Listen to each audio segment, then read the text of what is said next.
Assalamualaikum warahmatullahi wabarakatuh. Perkenalkan, nama saya Adi Siti Pardipa. NPM saya 21100001061. Saya berasal dari kelas 2O reguler pagi Banjarmasin, dan hari ini saya ingin menjelaskan materi kombinatorik. Oke, yang pertama, prinsip dasar menghitung. Dua prinsip dasar yang digunakan dalam menghitung yaitu aturan perjumlahan dan aturan perkalian. Prinsip penjumlahan.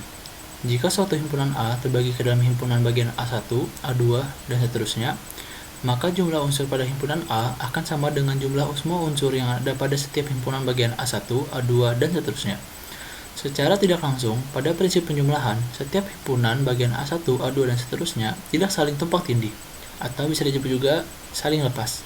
Untuk himpunan yang saling tumpang tindih, tidak berlaku lagi prinsip penjumlahan, dan ini harus diselesaikan dengan prinsip inklusi-eksklusi yang akan dibahas kemudian.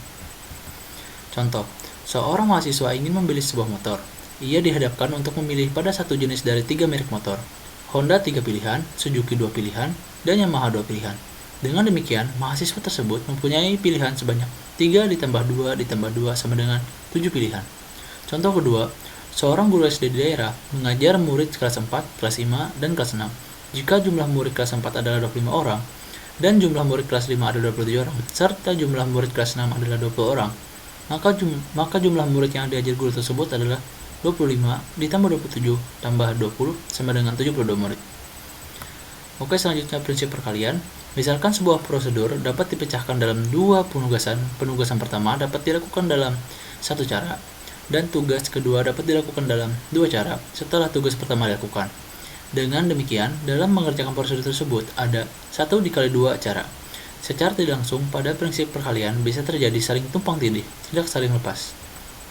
Contoh, seorang guru SD di daerah mengajar murid kelas 4, kelas 5, dan kelas 6. Misalkan jumlah murid kelas 4 ada 25 orang, dan jumlah murid kelas 5 ada 27 orang, serta jumlah murid kelas 6 ada 20 orang. Jika guru tersebut ingin memilih 3 murid dari anak didiknya, di mana seorang murid dari setiap kelas, maka guru tersebut mempunyai 25 dikali 27 dikali 20 sama dengan 13.500 cara dalam memilih susunan 3 murid tersebut.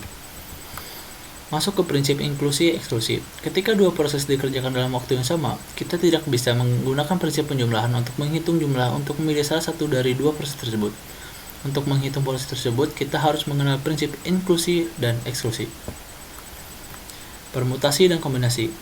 Permutasi. Suatu permutasi merupakan susunan yang mungkin dibuat dengan memperhatikan urutan. Dengan kata lain, permutasi merupakan bentuk khusus aplikasi prinsip perkalian. Misalkan diberikan suatu himpunan A dengan jumlah anggota adalah N, maka susunan terurut yang terdiri dari R buah anggota dinamakan permutasi R dari A, ditulis P dalam kurung N dan R.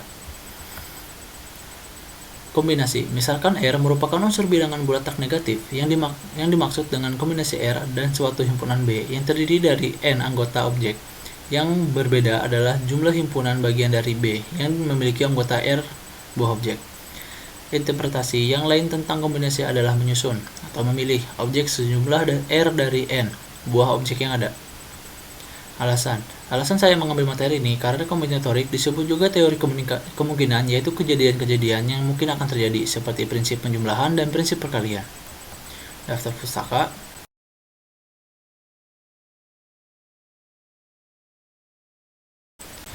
Biodata.